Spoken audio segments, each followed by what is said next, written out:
Next up is a panel called The Race to the Dashboard. It's presented by Triton Digital, and I'll invite the panelists and the moderator to come on up.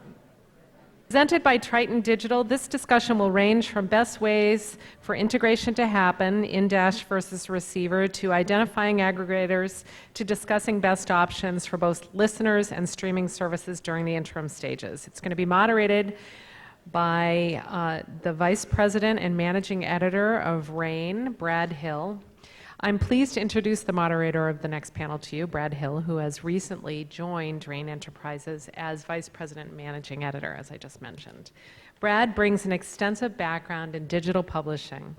The former GM of Weblogs, Hill was subsequently head of traffic at AOL, where he oversaw audience development across a large portfolio of media brands, including the Huffington Post, MapQuest, and Engadget.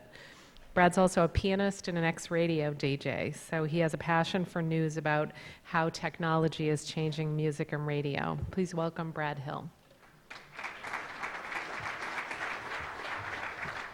Thank you. Is this positioned correctly? Can everybody hear me? Yes. My main job here is to get out of the way and allow the expert panelists to deliver their perspectives on the connected car, which is what this is about. But I do want to set the table, and then I'll invite each one of you to introduce yourselves individually. You know, the car has been a fertile space in which radio has thrived for decades. I think Toby said that it was a 60-year solo reign. I think he said that. His presentation whipped by so fast I couldn't quite take notes quickly enough. But at any rate, radio has thrived for all these years in the car and continues to. There's been some disruption along the way. I guess it was about 12 years ago when satellite radio launched and came into the car, co-opted a piece of the dashboard space, and has thrived there as well. Interestingly, satcasting differentiated against one of radio's most compelling strengths, which is its locality, that local connection with the listener and local programming to match that connection. And I remember when satellite radio launched, and one of its promises was to solve, and I put that word in quotes, to solve the fallibility of radio broadcast waves and the constrained geography of it, so that if you were, for example, going on a long road trip, or just if your daily commute crossed over from one station's territory to another, you could solve that with satellite radio's uninterrupted feed into your car. Once again, traditional radio's natural advantages and strong points are being tested. So there's the locality. A few others that come to mind are radio's simplicity and its intuitiveness, and its standard nature. It looks and operates pretty much the same in just about every car that's on the road. So all this is being tested again as the car, in a sense, and I just mean in a limited sense, can be thought of as becoming an extension of the mobile services industry. To whatever extent it can be considered an extension of the devices that we carry around with us, it is a relatively unsettled frontier for those mobile services, and especially for IP-delivered audio content, which is what we're talking about, IP-delivered infotainment. So we're in a time when digital connection solutions are swarming onto a relatively level playing field, unlike, for example, the smartphone business, where the main stakeholders, Google and Apple, have carved out relatively stable market share positions. And although there are other competitors, like Microsoft, for example, I think most people would agree that they are striving for a strong third-place position. So it's a race to the dashboard. Toby referred to 2013 as ground zero. And you know, the race could as aptly be described as a stampede, not because of the speed with which solutions are being implemented or which a governing platform for this whole thing is being developed, but really because the size of the thundering herd that's stampeding into the car as people try and get an early mover advantage in defining standards that will help define the connected car of the future. In a recent McKinsey report, One quote was, "The advantage lies with the early birds managing to define standards and occupy control points in the car." So a lot of what we'll be doing today is figuring out where those advantages lie and how the whole thing's going to work for the user and what it's going to look like. Ed Cohen at Arbitron was recently quoted saying, "It's like the Wild West, and it's way too soon to declare a winner." In my view, the car is such an immensely large and important space that there isn't just one winner. There can and will and should be multiple winners. So we'll try and straighten all that out today as well. Let's introduce the panelists. Oh, they're up on the screen. Good. So that gives the basic representation of the panel. I'm not going to go down the line. I'll just do it more or less randomly. Let's start with Geoff Snyder, Pandora, Director of Automotive Business Development. My gosh, Geoff, it's a shame that Pandora isn't in the news more. or a part of this conference. Even this morning, I woke up to news about the Big P. So for many years, Pandora has been extending its brand and its functionality into cars, and obviously a priority for your game plan. How's it going? I'm happy to report it's going well. We're definitely early stages, maybe just by way of quick introductions. So I am managing the team that's responsible for getting Pandora into as many vehicles as possible, and then also encouraging adoption, utilization where we are available. To address the question about how it's going, I think given where we are now, some milestones we announced in June, available on more than 100 models, expected availability on a third of all new cars sold in the US this year, 2.5 million unique users that have used integrated solutions in the vehicle, all really exciting developments for us. And while we don't have any new numbers to announce today, I can say that since June, those have all continued really remarkable growth. So it's going well. I think Pandora is a company that found its audience, grew up, so to speak, initially on the web and increasingly in mobile now. But we've recognized for a while that half of traditional radio listening has happened in the car historically, and it's a huge area of focus and a huge area of opportunity. You say you cite the number of cars that you're in, and we'll dive into this question a little more later. But I want to ask you right off the bat: when you say you're in a car, that to me can mean so many different things. What does it mean to you? It's a great distinction to make. So Group M, I believe, is up here referencing sort of plugging in via an aux jack or Bluetooth streaming. When we reference in-car integration, we're speaking specifically about the transfer of command and control to the dash itself. So the radio is displaying the metadata. They're currently playing track and artist. It's providing some controls that typically constitute or include the ability to choose a station, to thumb up or thumb down a song, to skip a track. Those basic controls are transferred to the dash, as opposed to someone who's just pairing their phone and listening via A2DP or via the aux jack. Okay. And when you say just doing that, I think that's a perfect segue to you, Scott. Scott Burnell, Global Lead of Biz Dev and Partner Management for Ford Motor Company. So tell us a bit about your work and Ford's game plan or roadmap toward the more connected car, if you would. Sure. So I am the non-engineer in the Ford group, so don't ask me any technical questions. But I handle, as Brad said, all of the relationships, of course, with some of the other members up here on the panel. And we are in the process of launching our AppLink product in Europe and our Asia-Pacific regions and South American regions over the next 6 to 10 months. So we're very excited about that as well. Well, don't stop there. Describe AppLink a little bit for anybody who's not familiar with it. It is the greatest thing in the world. Okay. Ah, I suspected as much. Actually, Geoff nailed it on the head. AppLink is the ability to extend the command and control of an application that's running on a mobile device to the HMI of the vehicle, which, if you weren't born in the auto industry like I wasn't, is human-machine interaction or interface. So the ability to take your Pandora, your Slacker, your TuneIn, any other mobile app, and take the actions and the habits that users already have and they're doing outside of the vehicle and extend it into the vehicle in a more appropriate way.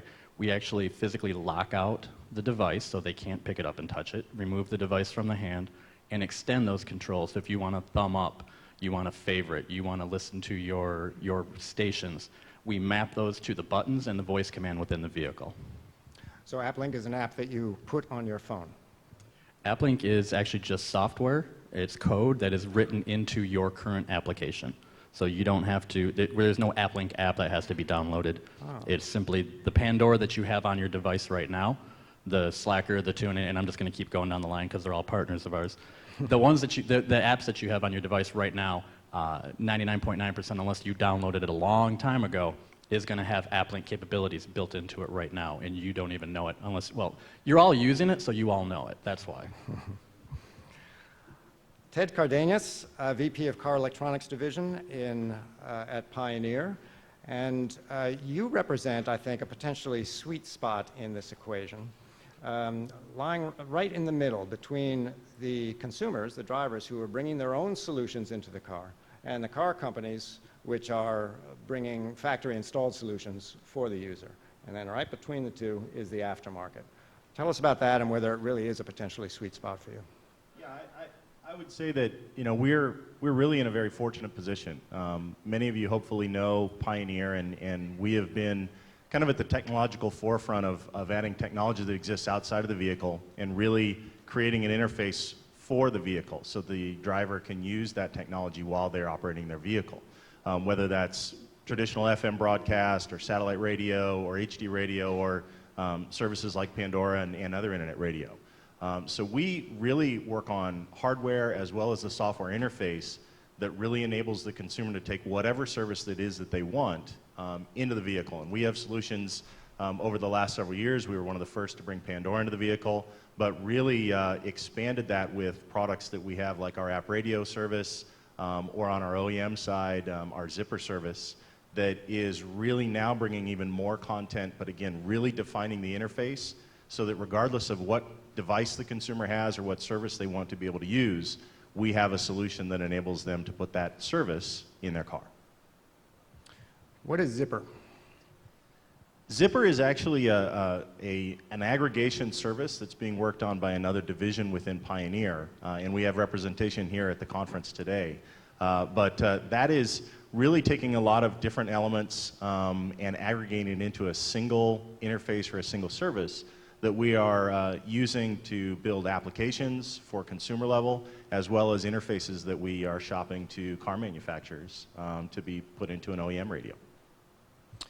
Okay, so the gist of this is that it's yet a third type of dashboard in a way that users buy that is not a smartphone and it's not the factory installed dashboard of the car, but it has a lot of the same attributes. Yeah, again, I think, you said Pioneer lies in kind of a sweet spot, and that is kind of our fortune to have the ability, whether it is a customer who just wants to plug in using an aux jack or A2DP via Bluetooth, we have solutions for that. If it's a customer that wants to bring their iPhone or their Android phone or their MirrorLink phone into the vehicle and utilize media streaming apps and other services, we have a solution for that. And we're also developing embedded solutions or aggregation type solutions for the future as well. So we can serve practically every level of consumer for, again, accessing the content that they desire in the motor vehicle. Mm-hmm. I saw your press releases recently about the new connected CD players, and I want to come back to that a bit later with what might be a provocative question, but I'm not going to be able to resist asking it. Kevin Straley, VP of Programming at TuneIn, part of the content provider cluster that we have on the panel. I use TuneIn, I use all these services, and many others too. Kevin works with TuneIn. TuneIn is an aggregation platform. Kevin works with the 70,000, if I've got that right, content providers. And then I guess you do something after lunch as well. Tell us how it's going with TuneIn and what the strategy is for getting into the connected car. Things are going great from TuneIn. We've got a full business development team that works specifically with our partners, Ford, other automotive aftermarket as well, head up by Carl Rowling, who's at an auto show right now in Europe. Our strategy is essentially from a content provider, a lot of our broadcast partners in this room, we help to get your content to 200 connected devices.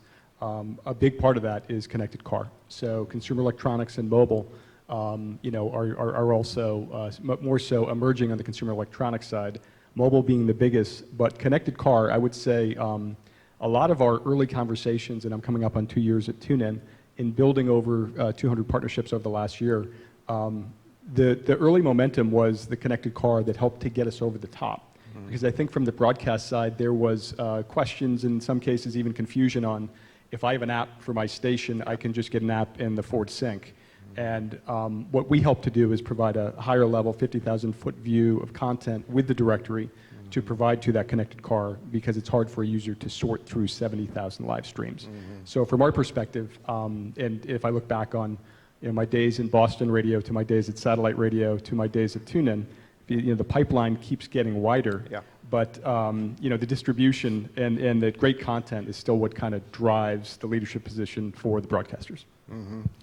It's like a box within a box within a box, the way the dashboard's station selection has grown from physical push buttons to more digital controls, and TuneIn as an aggregation platform is by itself a channel or a station, and yet there are 70,000 stations within it. So TuneIn emblemizes, in a way, just this immense expansion of user choice that's happening, and which is now what users want is for it to be driven into the car.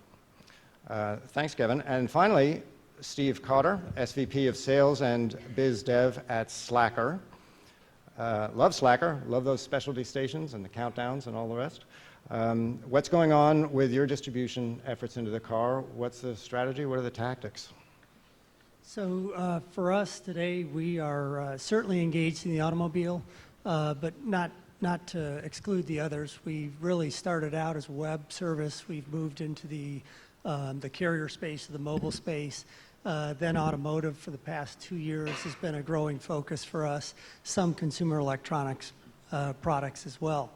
I spearhead the partnerships with all of those categories. Don't be mistaken by the sales side of that. I have nothing to do with the ad sales. So that's another person in our company. But Slacker has been around for about 6.5 years now as a brand. And as I said, we're in all of those spaces. We see the automobile as a huge growth factor for us.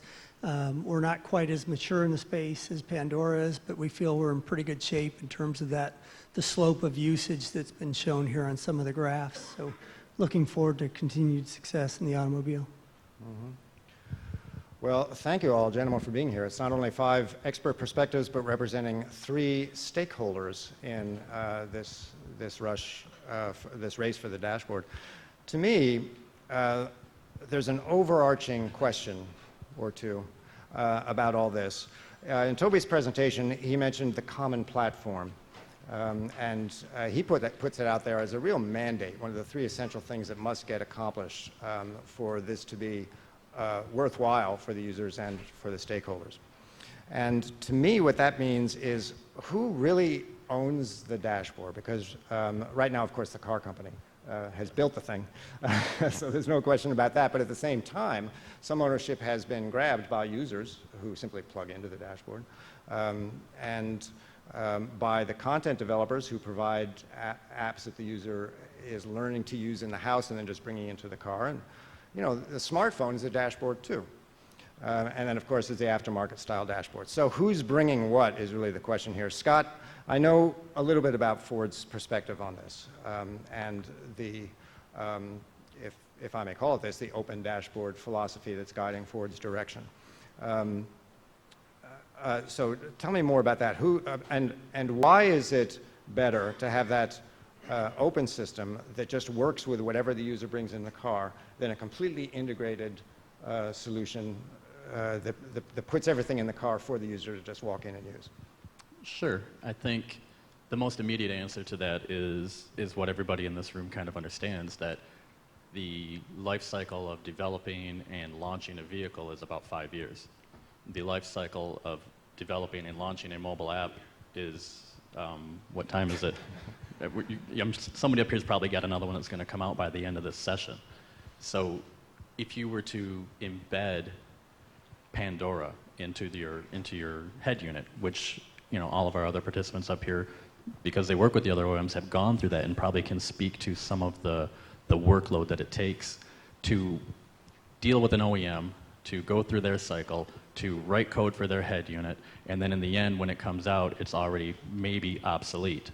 Whereas with the Ford, with the brought-in solution, because it's their mobile app, it's their users that are already using it, they're just putting our APIs into it, and it can connect to the vehicle and work. We can keep up with that cycle that way. We can make sure that, let's use if it's a smaller, much smaller than our participants up here app, who isn't going to be around tomorrow, let's just say, or mergers and acquisitions, somebody changes names. We don't have to pull anything out of the vehicle, and our owners don't have an orphaned button sitting there that doesn't go anywhere or do anything. If an app is popular and it's app link enabled, it works. If the app is now no longer popular and owners don't use it, it just fades away and the next one can come in that way. That makes sense to me, but I think there's not industry-wide agreement on this, and the specific question of who brings the internet into the car seems relevant here. So that's not in Ford's game plan, I think, but it certainly is in the game plan of other cars. What are the, to be a little devil's advocate about it, what are the advantages to the user of having a car which already is connected, so that they don't have to buy an expensive data plan, for example, if they don't have one already, and so they don't have to bring their own connection into the car? Well, If they have an embedded modem, they're going to have to pay for that connection. So with us, they're already paying for that connection because it's on their mobile phone. An embedded modem in a device does have to have its own data plan, regardless of the OEM or regardless of the MNO that they're using. For our content providers, Geoff and Kevin and Steve, the specific question, I think, is who brings the apps? And as I mentioned before, what it actually means to be in the car. And I wonder which is preferable from your perspective, for the user to bring the solution on that handheld dashboard and just plug it into the car, or to have an integrated dashboard upon which you have some positioning. And the reason I ask is that it seems to me somewhat risky to separate the user from that device that the user has been living with and introduce what could be a habit-changing environment of a new interface and new buttons to push and so forth. What is the thinking, I guess we'll start with Geoff, what's the thinking inside your house about that? I guess there are a couple layers to that question in terms of who brings the apps and if whether someone's just using their phone and controlling the device, using the device to control the experience. That's something that we are adamant against. We are fully in support of transferring that command and control to the dash, and that's my team's focus. Really, to make it as easy as possible. You start the car and music starts playing. I think even eliminate from earlier discussions in today's conference the need to push a button. If you think about how FM radio operates, you turn it on and it's a resumption of wherever you last left off. And so that's kind of our focus, whether it's a brought-in phone or built into the dash. All of our solutions in the market now are using the handheld as the internet connection. There are certain obvious advantages there. There are some challenges that need to be overcome in terms of achieving our goal of creating that instant on, easy access, making sure that phone pairing is seamless and resumption of audio does take place. So we see some benefits to the connected car where there's some movement in that direction from other automakers. However, there are business challenges there. I think that Scott outlined well in terms of understanding what the data plans will look like and how that business model will work out. So I think we really ultimately support a flexible solution where consumers who do want to pay or are willing to pay, or if the OEM offers some model that allows them data, that's available, but that whenever folks are bringing their phones in with them and want to use that solution, we want that support as well. So we're kind of I think we see obvious advantages, and I don't want to say we're hedging our bets, but we're proceeding down both paths now. Steve, from your perspective, is there a risk of losing your users or eroding loyalty to any extent by migrating the service into a car where controls are different, and so that habitual behaviors might be broken? Yeah, I think our goal is to be in all cars, any mode, whether it's you're bringing that handset into the car or you're in the head unit. We're pipe agnostic. We're agnostic in the methodology that the OEMs decide to use. We have the luxury of being in both today, where we do have and Kevin will talk to this probably as well, where we have experience with somebody with in-dash over-the-air service. And I got to be honest with you, the listening hours and the ability to track that is much greater. Do we fear that we're going to lose that customer? I don't think so. I think even when they get out of that car, if we provide the right experience when they're in that environment and not using their handset, we provide a great mobile experience as well that they can use. So just as Steve was saying, I think both Slacker and TuneIn are the hard-baked-in solution for Tesla. So, you know, at XM, it was AM, FM, XM. We're lucky enough to be in that position with the Tesla to drive that experience. What we're seeing that's more the norm is that the phone is going to drive the internet experience within the car. So as we work with our partners, again, it proliferates all your logos, all of your metadata across 200 connected devices. And I just traded in my Audi about 6 months ago, and I got 6 months of Audi Connect through Google. And as they were trying to get me to tree up and pay for it, I think it's about $20 a month. I didn't see enough, value in terms of what I was getting back in return outside of Google Maps. And there was a smushed news version when you're stuck in the Starbucks line to see NPR's first sentence and last sentence, which is a great idea, but it's not there yet in terms from an editorial standpoint. So from a tune-in side, for most of our partners, BMW, Ford, GM, Mini, it's going to be the phone that's going to drive it. I want to circle around back to something that's been touched on here in a minute, which is the safety issue and all these things. But first, Ted, I really do want to get to this question about your aftermarket activities. And believe me, I'm asking you this just out of curiosity. And in asking it, I have to confess to a setup that I have in my car. I have a fairly old vehicle. I like old cars, and I've been driving it for many years. It has a factory-installed sound system in it with a CD player. I used to burn custom CDs from my CD collection and play them in the car. It was all good. Then I really switched to more digital interactivity in the cockpit. And I have a smartphone holder that attaches to the dashboard by its mounting piece of plastic, which gets jammed into the CD slot. So that's now how I'm using the CD player. And this is probably a pretty rare, use case scenario. But I wonder about that. It seems so emblematic of what might possibly be happening in your meetings about potential discussions of the whether CD players will be obsolete. And when you're doing your product planning and dev cycles, are you planning for products that will have different forms to accommodate different user preferences? I think the answer is yes. Already, for the last several years, we've actually had mechaless, is what we internally call them, products on the market that forego the CD mechanism for other features. We have just launched our latest app radio in June that comes in 2 different flavors. One product that is mecha free, so it doesn't play CDs, DVDs, any type of little 5-inch disc, and it dedicates the smartphone, or it's dedicated entirely to running applications and getting all the content from the smartphone. The second flavor does have a mechanism, so there's a difference of about $100 at retail for those 2 different products.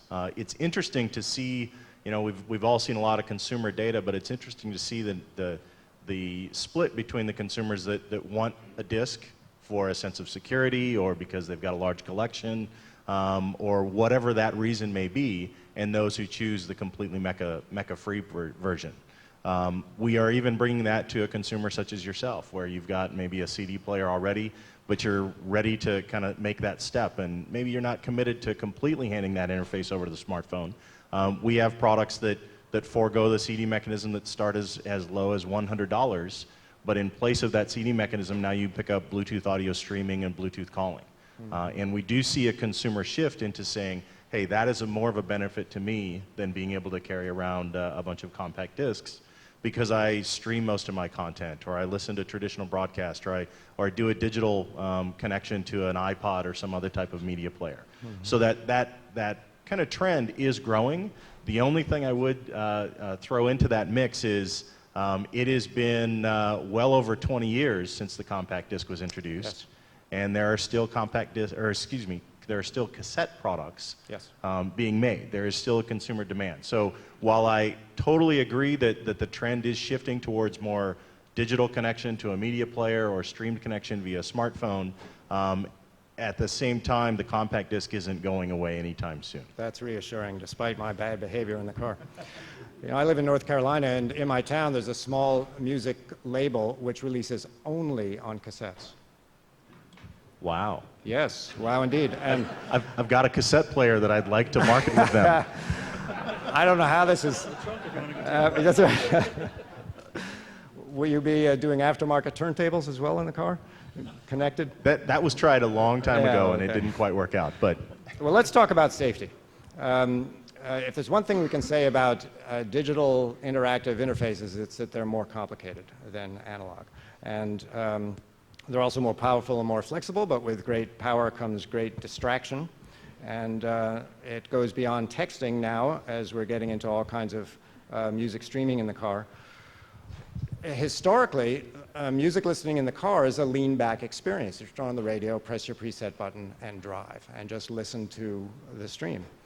But also traditionally, IP music services are more lean-forward. Even the most lean-back of them, you know, like with Slacker, you need to pick a station. With Pandora, you create a station or use one of their presets, but it's all more lean-forward. So in the car, this doesn't work very well. Ted, I know that your Pioneer CD press releases make a point of eyes-free control, hands-free control, Siri control, Android enhanced playback, things like this. But where are we really with safety in the car? Maybe we should start with you. No, go ahead and start with Ted. you know, I would say that it kind of loops back around to kind of your previous question about the interface and what does the interface look like and how different is it on the smartphone or on the PC or in the car. You know, our history, again, as I started, is really in taking technology and designing that technology so it can be used safely and intuitively in the car. And core to that is really recognizing what are the most viable and what are the most interesting aspects of any service, whether it is radio or compact disc or iPod or streamed content from a smartphone, and getting familiarity. So on our interfaces, we strive to make Pandora look the way Pandora does on the phone and on the PC.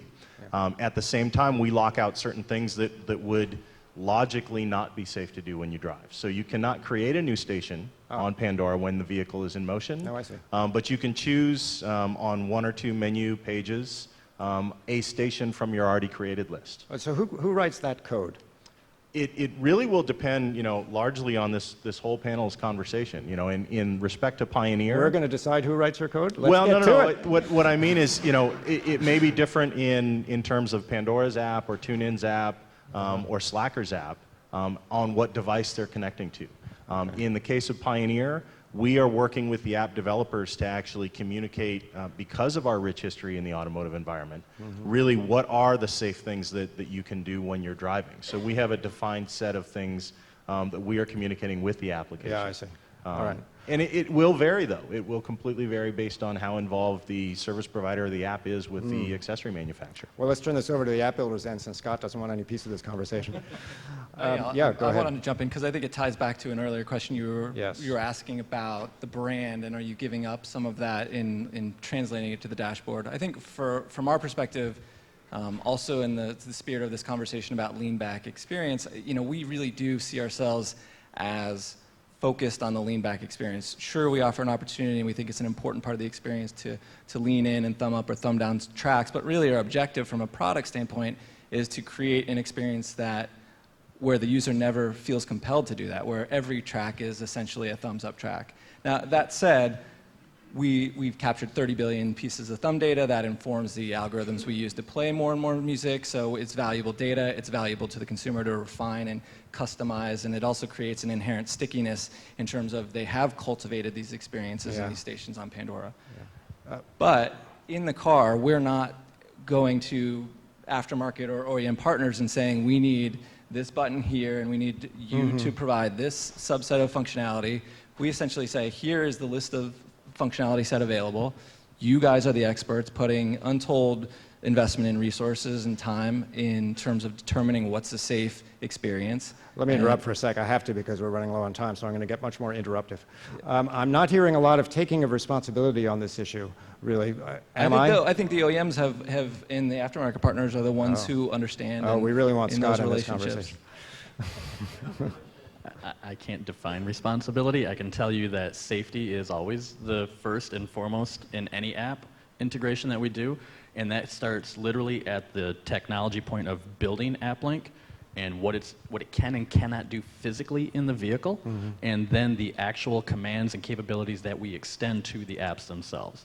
And literally, I mean, if anybody here has ever read the NHTSA guidelines, I'm more than happy to sit around and talk about, you know, how finite we get down to driver distraction, driver workload, number of menu presses, how long are your eyes off the road. I mean, it is a very, very directed and thought about process. Even something as simple as saying a thumbs up, and even doing the voice command of thumbs up. You know, there's a lot of research that does go into it. Yes, no doubt there is.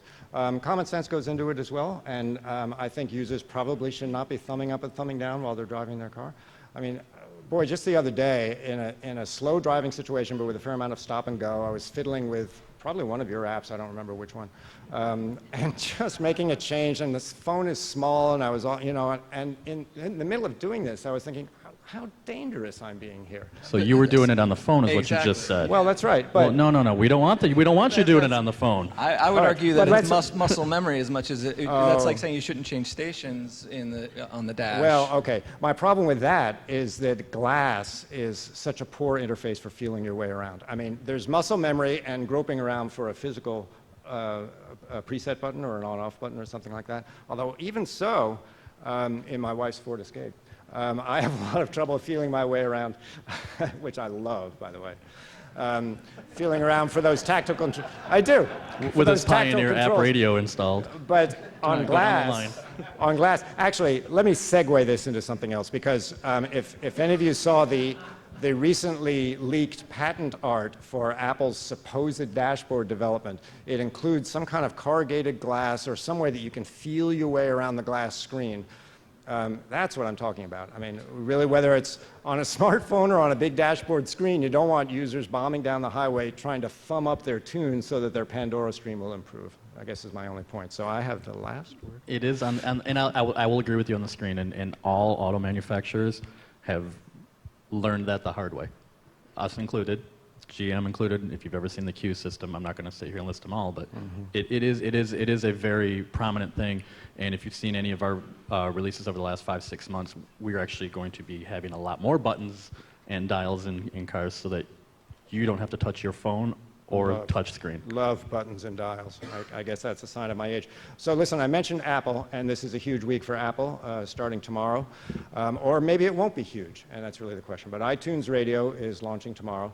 Apple certainly has a history of disruption, a history of monumentally shaping consumer behavior with the iTunes Store. Also a history of establishing new categories, like with the iPhone. That's not the case here. So maybe it won't be that big a deal. Maybe it'll be an also-ran. Geoff, you've been forced to frame this, probably even in your nightmarish dreams, as a possible Pandora killer, because that's what all the media is calling it. Probably just due to service feature resemblances between the two. But what do you think? And what are the conversations like in Pandora, if I might ask that, as this thing is about to launch? I wouldn't say all of the media are framing it that way, but I'd say we are certainly aware of what they're doing. We track what they're doing in the news, just as I'm sure all the rest of the folks on the panel do.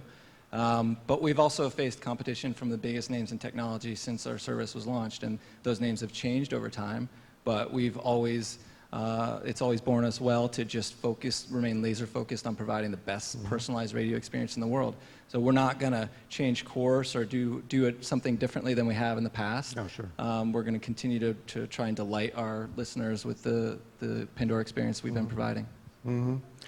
What about Slacker? Any fear around iTunes Radio? No, I think it just validates something that we started 6-7 years ago in terms of what we want to put out in the marketplace. Yeah. we look at our service highly curated by experts in the field. We bring, breadth of content that I don't think they're planning to bring in there. Certainly our relationships with ESPN and ABC really help us in terms of driving that breadth. We'll continue to look for additional breadth, but we see it again as validation of what we knew 6, 7, 8 years ago when this company was started. Well, it's certainly validating, yes, and refuting of the Steve Jobs vision that would never get into streaming. And Kevin, now TuneIn is a different sort of a service, not as comparable, but what about it? What about iTunes? Do you fear any kind of migration? No, I think like the panel, I think it's good for the space. I think it validates the space. As you look at the connected car, the consumers getting more content in the car, again, the best content's going to win. I think one of the differentiators that we have is, like David Field was talking about earlier, radio, the validation of radio, live radio. Yeah. We are all 4 formats. Music is one of the 4 formats of radio. Music, news, talk, and sports. And as I listen to TuneIn and our partners, from Hot 97 at Emmis or WEEI in Boston or WMVY on Martha's Vineyard, there's something magical about hearing live DJs, about hearing live radio, live sports, live news. Yesterday listening to WTOP during the Navy Yard shooting. That's something that, at least to this point, unless they're going to take a serious turn towards spoken word content, that's a pretty big differentiator that we don't see right now that they're heading down the pipe with. Mm-hmm. TuneIn is such an interesting and compelling link between listening to traditional radio and listening to interactive devices. In my household, we're NPR listeners, my wife and I, and we have 5 radio sets throughout the house tuned to our local NPR station at all times. They're not really radios, they are NPR listening devices. And so you walk around the house and you never miss a word.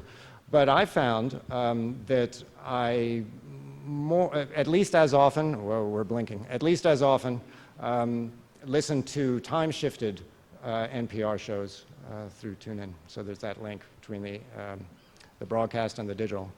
We have 20, 30, 31 seconds. I'm 32 seconds over. Is that what that means? Do we have questions from the audience? I don't know. Yes. Everybody run. Do we have questions from the audience? Yes. I think we have time for one question.